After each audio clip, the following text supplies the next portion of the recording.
E a gente segue agora um olhar para a Argentina. A primeira semana de Javier Milei como presidente argentino contou com anúncios de mudanças para a economia do país. O ministro da Economia da Argentina, Luis Caputo, destacou entre as principais medidas emergenciais do novo governo a redução no número de ministérios de 18 para 9 e de secretarias de 106 para 54. Também não quer promover novas licitações de obras públicas e pretende cancelar as licitações para obras que ainda não começaram. A redução de subsídios ao setor de transporte e energia, a substituição do sistema de importação por um que não exigirá informações de licença prévia estão entre essas medidas anunciadas. Vale lembrar que Javier Milei tomou posse no último domingo. Milhares de apoiadores lotaram as ruas próximas ao Congresso Nacional da Argentina, local onde ocorreu a cerimônia. Eles carregavam faixas e bandeiras em suporte ao novo presidente. Para o agronegócio, algumas medidas anunciadas na economia tendem a impactar o setor por lá. Número 1, a desvalorização do câmbio oficial para 800 pesos, que, segundo Caputo, vai incentivar o agro a aumentar a produção. Número 2, o aumento provisório do imposto sobre as importações. Analistas de mercado afirmam que a medida pode gerar custos maiores para a compra de insumos agrícolas. 3, a manutenção das taxas de exportação, as chamadas retenções. Havia uma expectativa do setor produtivo de que a alíquota das retenções fosse retirada ou reduzida para o setor agro, fato que não aconteceu. Segundo o jornal Clarín, o governo de Milei confirmou ao setor ruralista da Argentina que vai aumentar as retenções sobre todos os produtos agrícolas para 15%, com exceção da soja em grãos, que permanecerá com a taxa para exportação de 33%.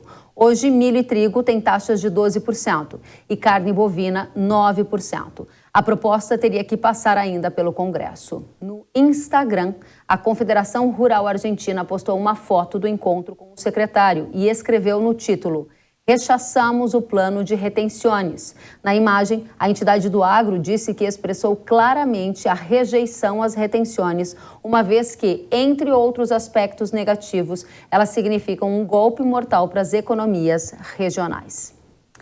Durante o anúncio das medidas econômicas, o ministro da Economia, Luis Caputo, afirmou que o governo Milei está recebendo a pior herança econômica da história. Um levantamento realizado pela consultoria argentina OGF e Associados fez uma comparação entre a situação econômica agora, no começo do governo Milei, e no começo do governo de Alberto Fernandes. Milei terá que lidar com uma herança que inclui inflação de 164,4% contra 52,1% do início do governo de Alberto Fernandes. O câmbio oficial agora na era Milei é de 361 pesos para a compra de $1 contra 59,94 no início do governo de Fernandes. O câmbio paralelo, 955 pesos para a compra de $1 contra 71 pesos. O déficit primário, atualmente em 2,8% do PIB contra 0,4%. Houve também uma queda dos salários quando descontada a inflação. A pobreza herdada por Milei é de 40,1% contra 35,5% no início do governo de Fernandes. A gente vai agora analisar o governo de Milei nessa primeira etapa com esse plano econômico, com efeitos para o Brasil e para o agro, olhando também, claro, para a economia global. Os nossos convidados são André Perfeito, economista. Seja muito bem-vindo, André. Olá, Kellen, sempre um prazer falar contigo e aqui na Hora H do Agro. Muito obrigada pela sua presença. A gente também quer saudar ao Eduardo Vanin, analista do mercado de grãos da Agrinvest Commodities. Seja muito bem-vindo, Vanin. Prazer em estar falando com o seu público e também a todo o agronegócio do Brasil.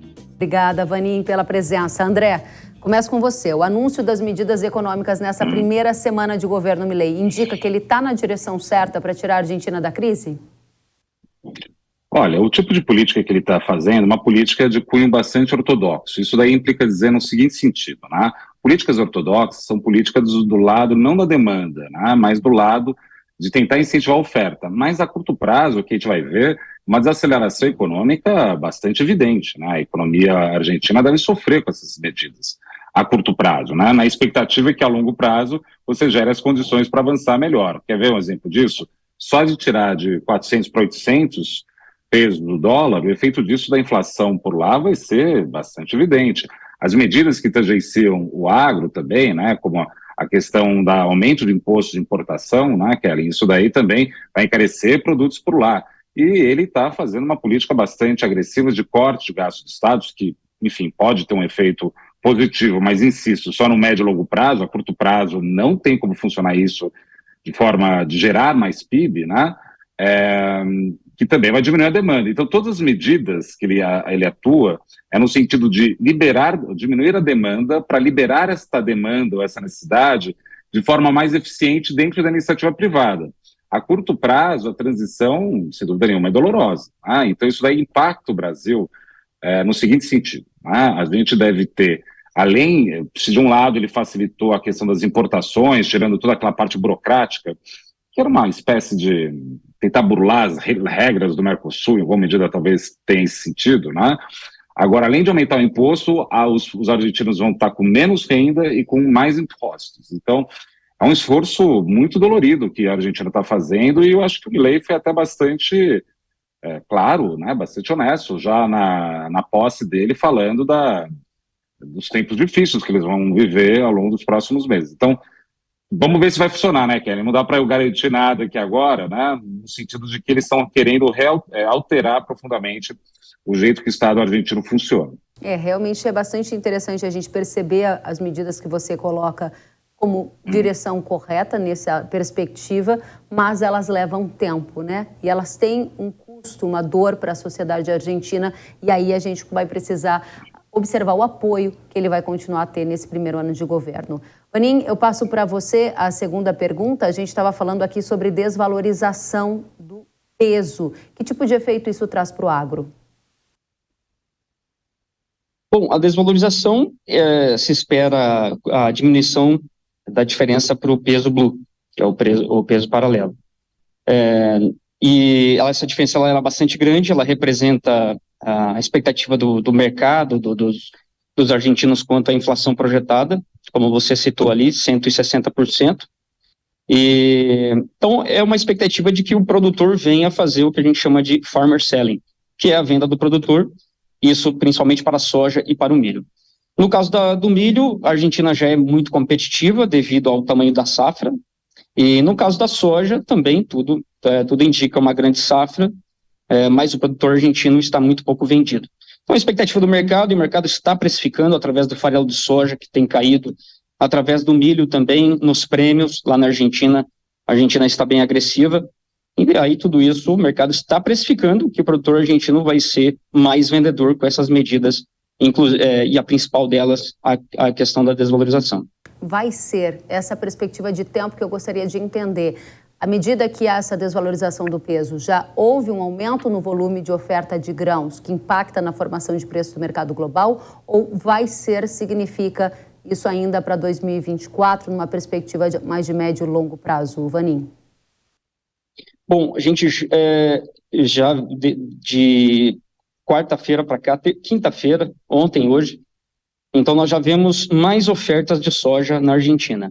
Essa soja vai estar chegando no posto China, por exemplo, $2 acima de Chicago, o contrato janeiro. É mais barato do que a nossa, em 40 centavos por bushel, pelo menos. Então já vemos, sim, um aumento de oferta vindo da Argentina. Essa soja não é diretamente do produtor. O produtor não vendeu praticamente nada essas últimas semanas, mas são tradings ou mesmo processadoras que já estavam compradas na soja, e nesse momento as margens estão bastante ruins, margem de esmagamento, e agora essa oferta ela vem no formato de exportação de soja. Agora, o principal impacto realmente para o Brasil, ele vem através da concorrência do milho, se bem que o nosso milho está muito caro, portanto não sentimos nesse momento esse impacto, mas o principal impacto é para a nossa indústria processadora de soja. Por isso, nós temos uma margem muito negativa nesse momento agora no Brasil, porque a Argentina, tendo uma safra grande de soja, e agora, se o produtor argentino também for mais vendedor para a safra nova, aí nós temos muita oferta de farelo, muita oferta de óleo, os prêmios na Argentina já estão caindo, e para o Brasil não está sendo nada bom. Muito bem, vamos para a segunda rodada. André, volto com você. Você ainda falava há pouco sobre o aumento de impostos para importação, efeitos na economia da Argentina. A gente também está observando a perspectiva de elevação da alíquota das retenções que incidem sobre a exportação. Foi uma notícia do Clarim e isso está na contramão das propostas liberais de Milei. Por que começar com essas medidas? Bem, eu acho que é porque ele não pôde começar com as outras. Das medidas tipo dolarização, fim de Banco Central, são medidas tão radicais que dificilmente poderiam ser feitas a curto prazo. Agora, a gente está vendo aqui, o debate aqui está interessante, que de fato isso daí vai facilitar a desvalorização do câmbio, é uma melhora para os exportadores argentinos, né? Vai ser mais barato os produtos argentinos lá fora, né? O que o governo quer fazer é virar sócio dessa melhora que eles estão dando para o setor. E, obviamente, a Confederação do Agronegócio argentino, né, vai, obviamente, reclamar disso, mas é da onde eles vão tentar tirar dinheiro para além de cortes de gastos, que eles estão fazendo muita coisa. Vale notar que existe um conjunto grande de medidas que o Milei, né, vai começar agora, que falta muito detalhe, então por isso que às vezes eu não consigo chegar assim, de forma mais precisa nas respostas. Mas, por exemplo, né, eles vão além de extinguir secretarias, estão fazendo cortes profundos em gastos públicos, vão parar de transferir dinheiro, pelo menos no montante que era para as províncias, para os estados por lá, isso tudo para controlar gastos. Só que, por outro lado, a contradição está posta, né, Kelly? Você que apontou muito bem. Né? Não é liberal no sentido mais clássico, né, um aumento desses impostos, mas é por isso, né, se eles estão facilitando, né, o mundo das exportações, isso tem efeitos aqui que nem a gente viu no mundo agro brasileiro também, né, começa a bater, começa a gerar mais competição de forma mais artificial, por assim dizer. Eles querem ser sócio disso e fazer caixa para o governo argentino. Então, só para ter uma clareza de perspectiva, André, nesse primeiro ano você considera pouco provável que haja espaço, até no caixa do governo, para retirar as alíquotas de retenções, que são aqueles impostos que incidem sobre as exportações da Argentina. Pode haver uma intenção do governo Milei nessa direção, mas não há condição financeira de bancar essa medida, pelo menos ao longo de 2024, André? Olha, me parece difícil. Como eu disse, o conjunto de medidas adotadas são um remédio muito amargo, no sentido de um ajuste forte na demanda a curto prazo, né? Elas têm o objetivo de melhorar a oferta no longo prazo, mas a curto prazo bate na demanda. Se a economia argentina vai cair, entre outros motivos também, porque uma inflação vai ser mais forte, a arrecadação de forma geral cai. O que eles estão tentando fazer é o seguinte, eles estão voltando toda a energia para tentar ajudar o setor externo, para ser mais dinâmico. Na hora que esse setor externo for mais dinâmico, eles tentam capturar a renda por ali, porque eles sabem que eles não conseguem capturar a renda, no sentido de impostos, da população, porque... Imagina, né? O que eles já conseguiram ajudar um pouco, talvez, né? É que os mais pobres vão ter reajuste dos seus benefícios, o Bolsa Família que eles têm por lá, né? Mas a classe média alta e até aposentados estão desguarnecidos, então, e lá que está o grosso do consumo. Então, eles estão tentando mirar de outra forma, organizar a economia desse jeito. De novo, vai dar certo? A curto prazo, por definição, não. Não no sentido do esforço econômico, né? Mas isso daí pode gerar condições de sanear um pouco o Estado argentino. A gente tem que lembrar que o Milei ganhou porque os argentinos estavam simplesmente sem mais paciência com as soluções reiteradamente erradas, né? No caso do Brasil, a gente teve juízo, né? Tanto a classe econômica quanto a classe política de criar um plano real e insistir nele durante tanto tempo, né? Isso daí foi uma vitória nossa que não é simples. Eles estão começando a querer construir isso agora. Obrigada, André. Eduardo, a você a pergunta, uma das que mais interessa para a nossa audiência, que é na direção do que eu conversava agora com o André, que tem a ver com as retenções, né? Há pouco eu dizia que as retenções podem aumentar para 15%, isso de acordo com a matéria do Clarim, e com exceção da soja em grãos, que tem taxas hoje de 33%. Hoje, milho e trigo têm taxas de 12% e carne bovina 9%. Objetivamente, isso está no seu radar e qual é o impacto que tem no mercado global? Porque a gente quer saber aqui o impacto da Argentina no mercado de commodities, soja, milho, trigo, boi. Como é que fica com essa perspectiva? Bom, se você é um produtor argentino e sabe que a tarifa, as retenções para o milho e para o trigo vão aumentar, então aquilo que você tem ainda em estoque, você vai querer vender agora. Então esse é o primeiro impacto. O segundo é que lá durante o governo, no começo do governo Macri, já era de 18% o milho e o trigo. Aí caiu para 12% e agora poderia estar voltando para 15%. É claro, o produtor fica feliz com isso? De forma nenhuma.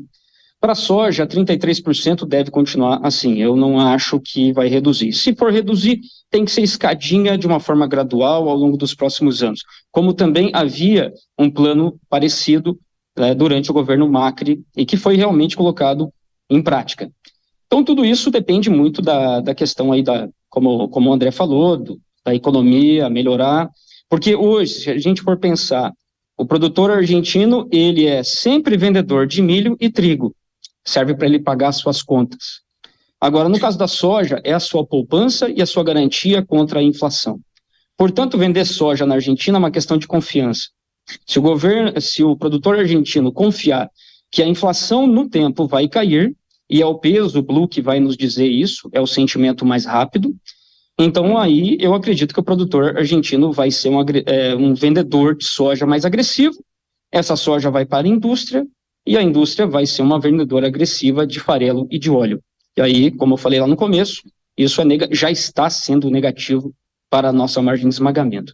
E se é negativo para a nossa margem de esmagamento, também é negativo para o produtor no Brasil, porque as indústrias no Brasil não conseguem pagar muito bem ou mais do que o exportador pela soja, como nós vimos esse ano. Durante boa parte do ano, o produtor acabou vendendo até R$ 7,00 por saca, melhor para a indústria, de forma geral, do que para o exportador. Muito bem, muito bem. Então, essa situação a gente vai continuar acompanhando, ver se essas medidas de fato vão ocorrer. E aí eu vou para a terceira e última rodada com vocês. E, André, uma das grandes questões é a competitividade da Argentina e a relação comercial com o Brasil. Qual é a sua principal expectativa de efeito colateral no momento aqui para os nós brasileiros? Bem, eu acho que o Eduardo apontou uma coisa muito importante aqui, que é a ideia do dólar blue. É lá que vai ser, né, o pulso do mercado, né, Eduardo? Lá que a gente vai saber imediatamente o tipo de sentimento que pode ter em relação à economia daquele país. Agora, a respeito da produtividade como um todo da economia argentina, né, o que a gente vai observar no primeiro momento é, por conta de uma mudança do patamar de câmbio, né, isso daí gera uma espécie de guerra comercial, né? Eles estão É verdade que eles estão também admitindo que já estava, né? Mas, ao mesmo tempo, o dólar oficial lá tem características de movimentar a economia formalizada, né? Então, isso daí tem um efeito, sem dúvida nenhuma, importante. Olha, do ponto de vista da decisão macroeconômica, propriamente, o que vale insistir é medidas ortodoxas, que nem, por exemplo, aqui no Brasil também foi adotado em alguma parte pelo Paulo Guedes, né? Elas são medidas que não visam já necessariamente o crescimento a curto prazo, mas destravar o crescimento no médio e longo prazo. Acho que essa que é a mensagem principal agora, porque muito do que ele está querendo fazer, por exemplo, ele anunciou, o Luiz, o ministro da Economia argentino, já anunciou que eles vão diminuir ao mínimo os repasses para os governos estaduais. Imagina como é a administração política disso. Vai ser o caos, não é uma coisa simples. E outra coisa, que vai acabar caindo, acho que o maior problema do Milei, politicamente falando agora, não é nem tanto os peronistas, mas o que vai acabar acontecendo é que ele vai cair no colo do Macri, no sentido de que ele vai precisar tanto do apoio do grupo político do Macri, que isso daí vai gerar metamorfoses nas propostas. Eu acho que, num primeiro momento, é muito positivo, no caso da Argentina, vir alguém para meio que dar essa implosão, sabe? Agora, o que vai sobrar desses escombros, não sei ainda, e ninguém sabe. O que a gente tem no efeito para o Brasil piora de importação de bens nossos para lá, seja por uma atividade econômica mais fraca, ou seja por conta de impostos mais altos de importação, isso daí, sem dúvida nenhuma, vai ter, né? E essa tentativa deles de tentar dinamizar o setor externo meio na força, mesmo que não tenha, talvez, o efeito tão claro, que o Eduardo colocou, que é um especialista na área, justamente mostrando que talvez não tenha tanto efeito já, mas se tem algum grupo que eles estão tentando ajudar agora, é um pouco esse, né? Muito bem, obrigada, André. Vanim, passando a régua, o que importa para o agro brasileiro após essa primeira semana de governo Milei, para a gente já começar 24 muito bem informados. Bom, o que importa primeiro o impacto que isso traz para Chicago. Então, nós vimos, já desde do resultado da eleição, de lá para cá, o farelo de soja na Bolsa de Chicago só tem caído. Farelo de soja, muito importante para a definição do valor da soja. Acabou jogando contra. Isso joga contra também a precificação da soja aqui no Brasil para o produtor. É claro que ao longo desse ano de 2024 nós temos dois fatores. Primeiro, a Argentina está indo bem, só que a vocação da Argentina não é exportar soja, é exportar o farelo e o óleo. E aqui no Brasil nós temos uma quebra de safra que ainda o mercado não está precificando corretamente, nem através dos prêmios, se bem que os prêmios começaram a subir um pouquinho, mas a Bolsa de Chicago ainda está no 0 a 0, quando a gente pensa lá em setembro até agora, está muito parecido. E a gente sabe que o Brasil, a parte centro-oeste, especialmente o Mato Grosso, e a parte nordeste e norte do Brasil, a coisa está feia. Então, nós temos essa semana toda uma onda de calor muito forte, vai voltar a chover semana que vem, é assim que mostram as previsões, mas nós temos uma quebra brasileira, e essa quebra, importante dizer, ela é no norte do Brasil. E o norte do Brasil tem uma especial importância quando a gente pensa de logística. Se você é um exportador e depende da sua exportação lá no Arco Norte, portanto, você depende dessa soja que é produzida em Mato Grosso especialmente. Então, esse é um ponto bem importante que vai mexer nos prêmios no Brasil, no interior, também nos portos, e, na nossa opinião, aqui na Agriinvest, isso não está ainda precificado nas cotações, tanto lá em Chicago, como também nos prêmios. Agora, a Argentina entra aí com essas novidades e acaba também trazendo um peso, no caso, para baixo, para as cotações em Chicago, mas o Brasil é muitíssimo mais relevante para a oferta de soja global do que a Argentina. Eu gosto de falar o seguinte: primeiro produtor global de soja, Brasil; segundo, Estados Unidos; terceiro, Mato Grosso. E o Mato Grosso, a vocação é exportação. Muito bem, muito obrigada. Eduardo Vanin colocou com muita clareza essa situação do tamanho da safra do Brasil. É um tema que a gente vai abordar aqui também na edição de hoje, atualizando um El Niño historicamente forte que está a caminho para janeiro. André Perfeito, economista, muito obrigada pela sua presença. Volte sempre. Eu que agradeço, obrigado pelo convite, obrigado, prazer falar com o Eduardo aqui também, um tema muito sensível aí para esse início de 2024. Muito obrigada. Eduardo Vanin, Agriinvest Commodities, muito obrigada pela sua análise, volte sempre. Obrigado a todos, obrigado aí, prazer falar com o André também, com vocês todos. Até a próxima, tchau, gente.